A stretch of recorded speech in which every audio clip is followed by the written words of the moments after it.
السلام علیکم۔ تو جو ہم یہ پڑھتے ہیں سورہ کہف کے اندر، تین اللہ تعالیٰ نے حضرت موسیٰ علیہ السلام اور حضرت خضر علیہ السلام کے واقعے کے اندر سے ہم کیا سیکھتے ہیں؟ سیکھتے یہ ہے کہ ایک تو بظاہر زندگی کی چیزیں چل رہی ہیں، ہمیں نظر آ رہی ہیں، اور ایک چیزیں وہ ہیں جو نظر نہیں آ رہی ہیں۔ اب نظر آنے کے اندر کیا کیا چیزیں ہیں؟ ہمیں کیا کیا چیزیں نظر آ رہی تھیں؟ اب حضرت موسیٰ علیہ السلام ہیں، ان کو جو چیزیں نظر آ رہی ہیں وہ ہے کشتی میں سوراخ ہو رہا ہے، لوگ مریں گے اس سے، لیکن بیک گراؤنڈ میں جو چیز چل رہی ہے وہ اس کی حکمت کچھ اور ہے۔ اسی طرح آگے چلتے ہیں، وہ تو بچے کو مار دیتے ہیں حضرت خضر علیہ السلام، لیکن بظاہر آنکھ جو دیکھ رہی ہے وہ تو یہ دیکھ رہی ہے نا کہ بچے کو مار رہے ہیں بغیر کسی وجہ کے، لیکن دوسری طرف کیا ہو رہا ہے کہ بچے ماں باپ کو بچایا جا رہا ہے ایک ایسے بچے سے جو کہ بڑا ہو کے وہ بنے گا، ماں باپ کو کفر میں داخل کرے گا۔ اسی طرح تیسرا ہے کہ دیوار کھڑی کر دی گئی۔ ایک تو سامنے دیکھنے میں آ رہا ہے کہ ایک دیوار کھڑی کر دی ہے، لیکن حقیقت میں کیا ہو رہا ہے کہ خزانے کو بچایا جا رہا ہے بچوں کے۔ تو اب ہمیں ان دو چیزوں پہ نظر رکھنی چاہیے کہ اللہ تعالیٰ کے جو سسٹم چل رہے ہیں اس کے اندر ایک چیز سسٹم ہے جو ہمیں نظر آ رہا ہے، ایک سسٹم نظر نہیں آ رہا ہے۔ ہم چیریٹی کرتے ہیں، ہمیں ایسے لگتا ہے کہ ہماری جیب سے پیسے گئے ہیں، خرچ ہو گئے، ہمارے پیسے کم ہو رہے ہیں، ہمارے اکاؤنٹ میں پیسے کم ہو رہے ہیں، لیکن ایک اکاؤنٹ ہے وہ جو ہمیں نظر نہیں آ رہا ہے، اس کے اندر ہمارا وہ بڑھتا جا رہا ہے، وہاں پہ ہمارے پیسے زیادہ ہمارا وہ کھاتا بہت اچھا جا رہا ہے۔ تو اسی طرح ہمیں ہر چیز کے اوپر نظر رکھنی چاہیے کہ ہر جگہ چھوٹی چھوٹی باتیں ہوتی ہیں، ہمارے نبی کی سنتیں ہوتی ہیں، ہم ان کو سنتوں کو اگنور کرتے ہیں، لیکن نہیں کرنا چاہیے۔ صبح کو اٹھ کے دعا پڑھنی چاہیے اور وہ ہم نہیں پڑھتے ہیں، اکثر بھول جاتے ہیں۔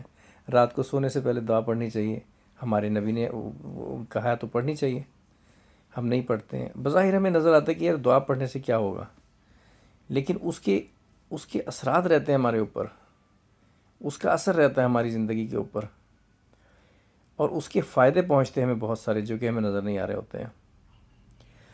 تو یہ چیزیں ہمیں بہت زیادہ ڈیپلی سوچنی چاہیے کہ ہمارے نبی کی جو سنتیں ہیں اس پہ عمل ہونا چاہیے، اور اسپیشلی ہمیں اپنے بچوں سے بھی کہنا چاہیے کہ بیٹا دیکھو عمل کیا کرو، یہ چیز ہے، یہ چیز ہے، یہ چیز ہے، ایسے ایسے چھوٹی چھوٹی دعا پڑھنی، بسم اللہ الرحمن الرحیم پڑھ لیا کھانے سے پہلے، کھانے کے بعد الحمدللہ کہہ دیا، کتنا ٹائم لگتا ہے اس کے اندر، کتنی انرجی ویسٹ ہوتی ہے اس کے اندر، لیکن ہوتا کیا ہے کہ ہم ان چیزوں کو چھوٹی چھوٹی چیزوں کو اگنور کر دیتے ہیں۔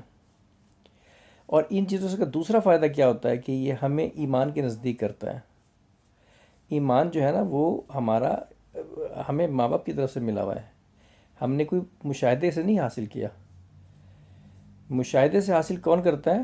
جو اپنے دل کو قوی کرنے کے لیے کرتے ہیں۔ صوفی ازم ہوتی ہے نا، میں دیکھ رہا تھا صوفی برکت علی صاحب کا، میں دیکھ رہا تھا، یہ ان کا ایک ویڈیوز ہیں، پرانی ویڈیوز ہیں۔ صوفی برکت علی صاحب تھے، کوئی بڑے بزرگ تھے اللہ تعالیٰ کے، فیصل آباد سمندری کے اندر۔ تو ان کا میں دیکھ رہا تھا ویڈیوز، وہ لوگ، ان کو اللہ پہ یقین نہیں تھا، جو اتنی محنت کرتے تھے، ریاضت کرتے تھے، اللہ پہ یقین ان کا بھی اتنا ہی تھا جتنا ہمارا ہے۔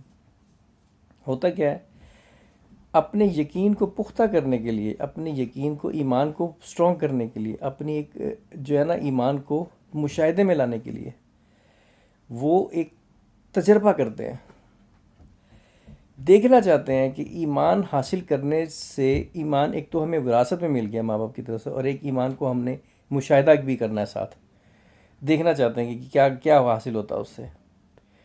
تو اسی طرح بہت سارے ایسے بزرگ ہیں جن کا ذکر کیا جا سکتا ہے۔ صوفی ازم جو ہے وہ بیسیکلی، صوفی ازم کوئی ایسی چیز نہیں کہ جو بہت کوئی عجیب و غریب سی چیز ہے، نہیں، ہر انسان کو صوفی ہونا چاہیے، ہر انسان کے دل کے اندر ایک صوفی ہونا چاہیے اندر سے۔ صوفیزم کیا ہوتی ہے؟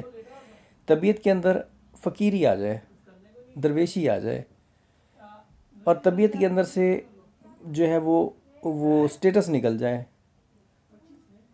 دکھاوا نکل جائے، تکبر نکل جائے طبیعت کے اندر سے۔ جو آدمی فقیری کی اختیار کر لیتا ہے، اللہ تعالیٰ اس کو اندر فقیری لوگوں کو نظر آ رہی ہوتی ہے، اندر سے وہ بہت امیر ہو جاتا ہے۔ تو اس لیے انسان کو صوفی ازم جو ہے وہ مشاہدے، اپنی ایمان کو مشاہدے کے ذریعے سے دیکھنا چاہتے ہیں، اور ایمان کو اس لیول پہ لے جاتے ہیں کہ ان کو ایک تو مشاہدہ ہو جاتا ہے کہ یار ہمیں کوئی وراثت میں چیز ملی ہے، یہ ہے کیا بیسیکلی، ان کو اس چیز کا اسٹرانگلی پتہ چل جاتا ہے پھر، اور اس سے لوگ مستفید ہوتے ہیں، لوگوں کو بھی فائدہ پہنچ جاتا ہے، لیکن اس کے لیے محنت چاہیے بہت زیادہ. ہم نہیں کر سکتے وہ کام، ہمارے انسان کے بس کا نہیں ہے چلے کاٹنا، یہ کرنا ہمارے بس کے روگ نہیں ہے. عام انسان آج اتنی دنیا وہ ہے کہ لوگ کرتے ہیں، اللہ تک رسائی حاصل کرنے کے لیے کرتے ہیں، لیکن اللہ تعالیٰ قرآن میں کہتے ہیں ان ھذہ تذکرہ فمن شاء اتخذ الی ربہ سبیلا. قرآن کے ذریعے تم اللہ تک پہنچ سکتے ہو، یہ اللہ تک پہنچانے کا راستہ ہے تمہارے لیے.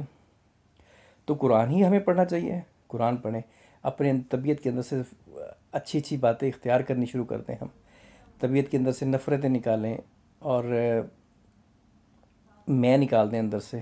میں نہیں یار، وہ مجھے ملے گا تو میں سلام کروں گا، وہ نہیں کرے گا تو مجھے کیا ضرورت ہے سلام کرنے کی. دوسرے کا فکر غم کرنا شروع کر دیں. دوسرے کی چھوٹی سی بات کرے تو فکر ہونا چاہیے کہ یار اس کا کوئی کام میں پورا کر دوں کسی طرح، میری طرف سے اس کو کوئی فائدہ پہنچ جائے. طبیعت ایسی ہو جانی چاہیے، اسے کہتے ہیں صوفیزم.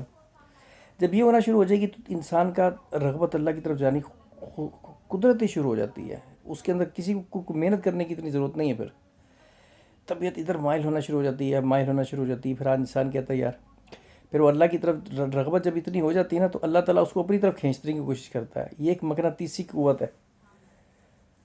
تو انسان جتنا جاتا ہے اس اللہ کی طرف، یا سوچتا ہے یہ اچھے قدم اٹھانے شروع کر دیتا ہے، ہوتا کیا ہے کہ طبیعت اس طرف جانا شروع ہو جاتی ہے، اور پھر اللہ کی طرف وہ محنت کرنی شروع کر دیتا ہے.